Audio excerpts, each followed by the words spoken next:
¿Cómo le va, querido amigo que dice buenas noches? Buenas noches, Miguel. Muchísimas gracias. Gracias por la presentación también. En realidad, el agradecido soy yo siempre de que me hayan tenido en cuenta y de poder participar de este espacio que para mí es muy reconfortante. Bueno, nos vamos a tutear, si te parece. Como no, Miguel, por supuesto. Nos vamos a tutear porque, bueno, no es la primera vez que conversamos y siempre tenemos el gusto de compartir un lindo rato. Estamos haciendo una serie de entrevistas con colegas tuyos Muy y bien. también con algunas otras personas que circulan por el mundo del conocimiento. Porque yo tengo una teoría un poco triste para mi profesión, pero A ver, a ver. que tiene que ver un poco con la realidad, me parece. Ya a esta altura me atrevo a decirlo, que en los medios de comunicación a veces nos empobrecemos porque somos demasiados periodistas. Me parece que tendríamos que recurrir un poco a la gente que ve la realidad, que ve los asuntos humanos y los fenómenos sociales desde otro punto de vista. Por eso, y cediendo a aquella idea un poco caprichosa y escandalosa, es que, bueno, llamamos cada tanto a gente del mundo del conocimiento para hablar de cosas que tienen que ver con la actualidad sin ser noticias. Y Interesante, los interesante. puntos que nos hemos planteado tienen que ver con asuntos centrales de la vida en el presente y sospecho, y echando mano a la literatura y a la mitología, también puedo asegurar desde las colinas de la ignorancia que forman parte de la vida de los hombres desde siempre, que tiene que ver con la violencia, con el patriarcado, cuando no con el matriarcado, cuando no con los asuntos familiares que pasan la raya y que se convierten en homicidios, en maltratos y demás. Y a veces en los medios de comunicación lo encaramos desde el punto de vista noticioso, cuando no legislativo puntualmente, y queremos con una ley solucionar cosas que tienen miles de años de antigüedad. Yo creo, y esta es la primera consulta, porque forman parte de la condición humana. Sí, yo tal cual, mira, Miguel, te escuchaba y me parece una aguda observación la que haces respecto de tratar de bucear en la propia esencia del hombre, ¿no es cierto? Estas cuestiones, estas reacciones. Te oía y, por supuesto, lamentable lo familiar que se presentan estas noticias o estas acciones a veces de violencia que llegan hasta la eliminación de una persona. Uh-huh. Bueno, toda la violencia de género y en general, y yo veía que son temas que le preocuparon desde siempre al hombre, sobre todo si nos remitimos a lo que sería la cuna de la cultura occidental, y ahí tenemos que ubicarnos geográficamente en ese nicho tan importante que es lo que sería Grecia y su entorno, la Magna Grecia, como puerta de comunicación de Oriente y Occidente, con mitos que relatan, sagas, que siempre nos van remitiendo a relatos antiquísimos que uno no puede fechar ni datar, pero que recogen experiencias vitales y arcaicas. Uh-huh. Por ejemplo, el mito de Edipo, por ejemplo, ¿no? Con ese parricidio, que uno en algún punto podría decir, bueno, hubo un parricidio, pero desde la ignorancia, porque Edipo no conocía su verdadero origen y bueno, y podría ser solo obra de la fatalidad. Sin embargo, a mí me parece que en el caso concreto de Edipo y sobre todo en la oferta que hace Sófocles en su Edipo Rey, lo que quiere poner más de manifiesto, mucho más allá de que el destino puede jugarnos una mala pasada, me parece que lo que entra en juego ahí es algo que después los propios griegos van a tratar de asimilar y digerir cuando en Delfos, ese famoso templo oracular de Apolo, propone en su frontispicio el famoso conócete a ti mismo. O sea, a mí me parece que la clave, o una de las claves que propone el propio pensamiento antiguo, es la necesidad del conocimiento de uno. Cuando uno conoce sus límites, conoce qué resortes debe accionar frente a diferentes situaciones y demás, uno puede tener control sobre sí mismo. ¿Por qué digo esto? Porque me parece, también quizás sea, y corriendo el riesgo de un reduccionismo, muchos de estos hechos de violencia, por ejemplo, en germen, surgen por un desconocimiento de su propia persona. Es decir, surgen desde la ignorancia, desde una violencia que ya está instalada porque uno no se conoce. Y entonces no sabe incluso hasta dónde puede llegar. Y a veces es una reacción frente a situaciones de miedo, de inseguridades y demás. Yo creo que los griegos tenían muy presente esta cuestión de la necesidad primero de conocerse, este mandato délfico que hacía mención recién, es una especie de premisa antiquísima. Uno no podría precisarlo, uno tiene, digamos, conocimiento de esa frase desde una anécdota que cuenta Platón de su maestro Sócrates, o sea, nos estamos remontando al siglo IV, V antes de Cristo, y quizás date mucho antes, por supuesto. Esto del conocerse a sí mismo está muy ligado, por lo menos Platón lo va a trabajar mucho, y va a vincularlo con otro sintagma que de alguna manera completa esta tarea del conocimiento de sí mismo, que es el cuidado de sí mismo. Yo creo que cuando uno ejerce una violencia, primero la está ejerciendo para consigo mismo. Es decir, se está desnaturalizando, está perdiendo su esencia y se está descuidando. Esto es una mirada quizás muy particular, la que yo estoy haciendo, pero bueno, quería compartirla con vos, Miguel, y con toda tu audiencia. Y ahí se puede establecer también en algún punto un juego entre lo apolíneo y lo dionisíaco, digamos, en el terreno, ya no estético, sino ético, ¿no? Lo dionisíaco parece ser aquello que no podemos... Más desenfrenado. Claro, no podemos controlar. Lo otro sí va más por el lado, digamos, de las proporciones y las medidas, y tal vez se pueda aplicar a lo ético, ¿no? Yo creo que sí, un análisis muy interesante. Estás además tocando algo neurálgico y algo nodal del pensamiento griego, que fue también esa posibilidad de compatibilizar, que también se da en el hombre, pero en general en la cultura antigua, griega, nos referimos por supuesto, a esta combinación entre lo que es las fuerzas dionisíacas, esto de mesurado, esto que de alguna manera no tiene límite, y aquello proporcionado, como vos decís, lo apolíneo, que el tema sería ver cómo en ese proceso de conocimiento de uno mismo y de cuidado de sí mismo, cuáles son las fuerzas que van tomando más predominancia, digamos, más preeminencia. Y entonces ahí se vuelve como más interesante el planteo. Decir, bueno, poco haciendo un anacronismo muy, muy grande, esto que el propio Piero, digamos, ya trayéndolo a la localía, nos dice, el hombre, bueno, soy un montón de cosas santas mezcladas con cosas humanas, es decir, o cosas mundanas. Somos eso, el hombre es un conjunto, una combinación, a veces una mezcla, diríamos así muy vulgarmente, de cosas santas y de cosas que nos llevan a excesos, a desbordes. Sí, y además en un juego sucesivo de sorpresas, a mí me sorprende que nos sorprenda tanto el hecho de la muerte, que nos escandalice el hecho de la muerte, me sorprende que nos escandalice el hecho del suicidio y que también nos escandalice algo tan frecuente como es el crimen pasional o el suicidio-homicidio o el crimen de género, como se lo llama también en estos tiempos. Es algo que se repite, que está en la condición humana, sin embargo, parece ser tanto la muerte como esas variantes o métodos para llegar a la muerte, o caminos hacia la muerte, mejor dicho, que también nos parezcan igualmente sorprendentes y no humanas, ¿no? Por fuera de lo que nosotros podemos concebir.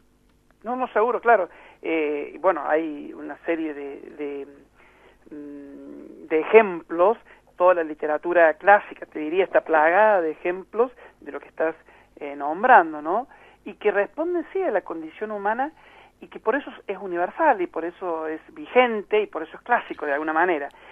Yo creo que lo interesante, por lo menos a mí, se me plantea como algo sugestivo y que estimula, es no solo poder constatar que estos fenómenos o estas realidades son parte de nuestra historia como humanidad, me refiero, ¿no es cierto?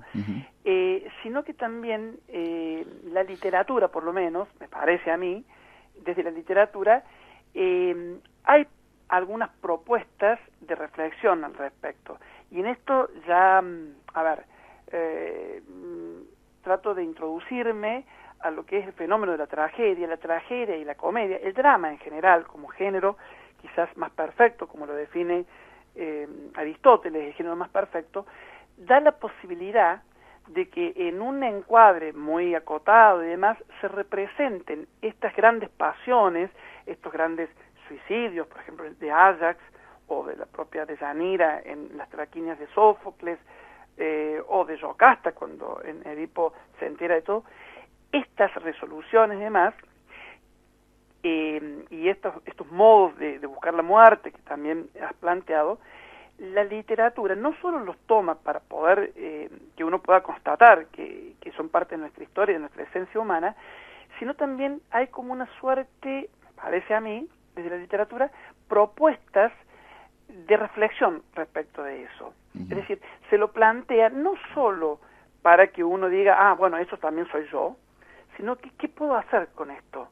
O sea, yo no soy, y parafraseando un poco y haciendo mía una frase que Terencio, un comediógrafo, pero latino en este caso, muy reconocido, él dice, soy hombre, por lo tanto, nada de lo humano me es ajeno.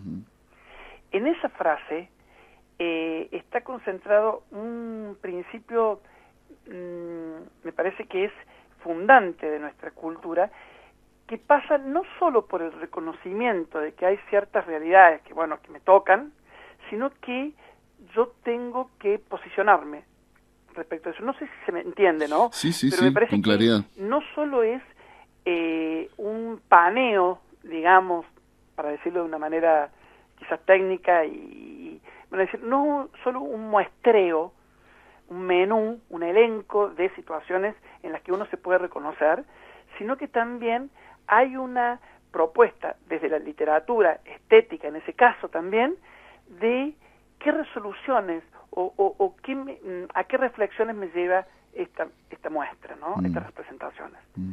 Y teniendo en cuenta aquello de que, bueno, nada de lo humano nos es ajeno y que tanto la belleza o la posibilidad de crear belleza o de transmitirla o ser intérpretes de la belleza, como el hecho también de cometer las más bajas ignominias, todo eso está en nosotros.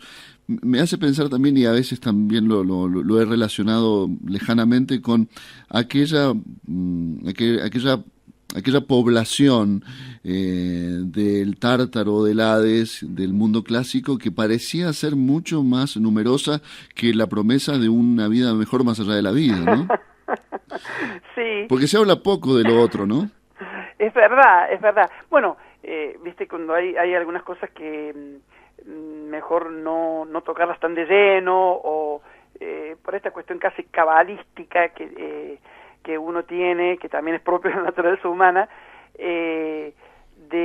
bueno, si no lo nombro o si no reparo tanto en ello, bueno, no está. Claro. Cierro los ojos y no existe y demás. Efectivamente, sí. Bueno, todo lo que es la descripción pormenorizada, detallada y lo que la recepción tan fuerte que ha tenido el motivo, por ejemplo, como tópico, ¿no? Como tópico literario y demás, del mundo de ultratumba y de lo que sería el Tártaro, el infierno en el sentido más amplio, ¿no? No desde la visión judío-cristiana, sino de este lugar en el que arriban todas las almas de los que han muerto, tomando desde la Odisea, que es el primer testimonio literario de un hombre que tiene contacto con el más allá. Odiseo en este caso, en el canto 11 de la Odisea aparece claramente, pasando obviamente por la Eneida de Virgilio, ¿no? Cuando Eneas desciende claramente a los infiernos, guiado por la Sibila de Cumas, y le muestra, le hace como una especie de city tour de todos los lugares, de todas las zonas, y por supuesto no dejando de nombrar a la Divina Comedia dantesca. Claro.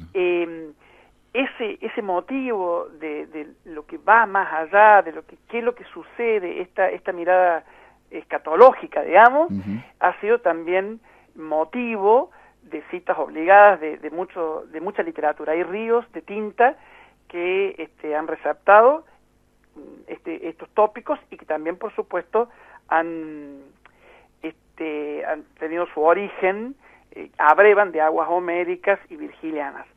Lo que sí, Miguel, me parece que vos reparás, y me parece muy atinado esto que vos estás señalando, es que me parece que había una mirada como más honesta, con todo lo que eso implica, ¿no? Había, por supuesto, como decís, quizás había zonas más pobladas que otras, pero esto de la muerte, así en sentido muy general también, es un tópico que es parte de la vida, para decirlo de una manera casi paradójica. Claro. Es decir, no hay, me parece a mí que es ya un poco más moderno, o es herencia más cerca a nosotros, digamos, a la actualidad, esto de que es un tema en cierto aspecto como más tabú, o bueno, en fin, pareciera que si uno habla de la muerte hay que empezar a tener un rictus un poco más serio, o cambiar el tono de voz. Me da la sensación que el hombre antiguo lo tenía como más incorporado, ¿no? Es decir, es un tópico cultural muy fuerte, por supuesto, y que requiere a veces de precisiones que pueden ser polémicas, si se quiere, en algún punto, pero como más incorporado, más propio, como parte de esta naturaleza del hombre, y que inhiere este ser persona, digamos. Claro, y no era tan sorprendente como esa cadena de naturalidades como nos resulta ahora en este momento. Y te hago una última consulta muy rápida. ¿Se plantean desde el mundo académico estos asuntos? Es decir, tratar de explicar desde el pensamiento clásico, desde las herramientas que tenemos del mundo clásico, cosas que suceden todos los días y que son explicadas de un modo un poco torpe, a veces por nosotros los periodistas.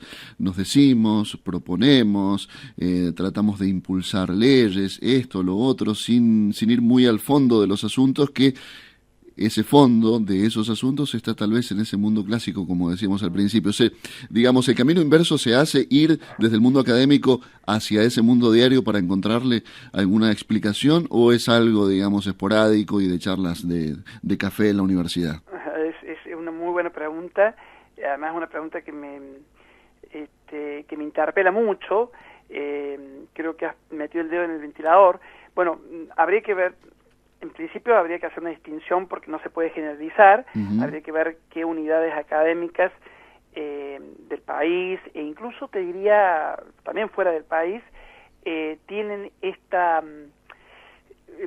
como esta línea de tratar de descubrir la vigencia que se tiene de estos temas, pero no solo para lo que decíamos antes, constatar que bueno, que es parte de nuestra historia, sino porque también la antigüedad tiene algo para decir, que puede ayudarnos aún hoy a mirar el hecho, no desde la periferia, porque yo trato de entenderte, o creo entenderte, y es un tema más que apasionante, esto que decís, que por ahí me da la sensación, creo que es compartida por vos, esto de, bueno, hay un emergente, que es, por ejemplo, qué sé yo, la violencia o el bullying, o lo que llamemos, ¿no es cierto?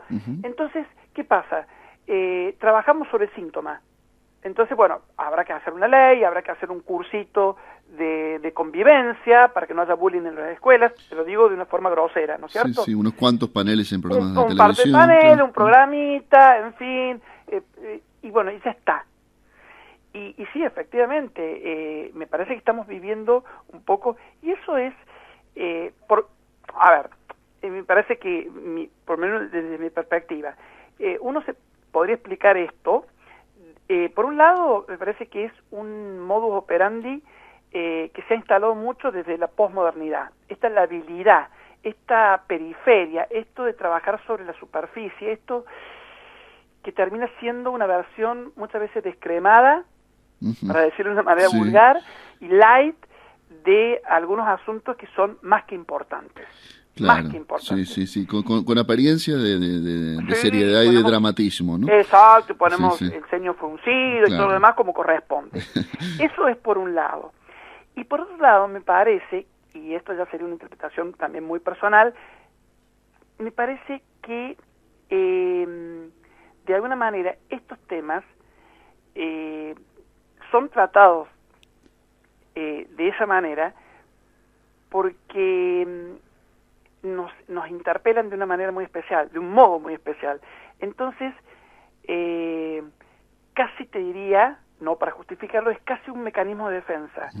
Se trabaja sobre un fenómeno, por ejemplo, violencia, bullying, lo que estábamos nombrando, como si yo estuviera fuera de eso, como los legisladores o los docentes estuviéramos exentos de eso, como si estuviéramos inmunizados, como si estuviéramos vacunados de todas esas cosas. Y entonces, desde una objetividad totalmente falaz, hipócrita, engañosa,